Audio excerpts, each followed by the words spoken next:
ដំបូងមកស្និទ្ធស្នាលបងធ្វើអ្វី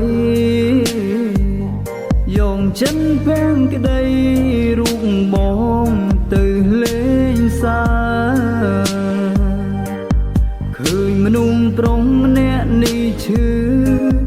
សំចិនអូនទេត្រានត្រាអូនចេញមិនដឹងឡើយថាបងឈឺអូនចេញទៅចេញទៅចេញទៅ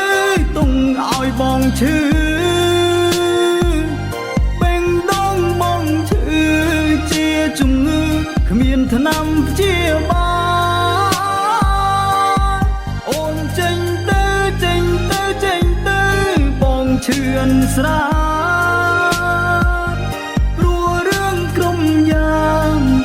នៅពេញក្នុងខួរក្បាលបងមិនទាន់រល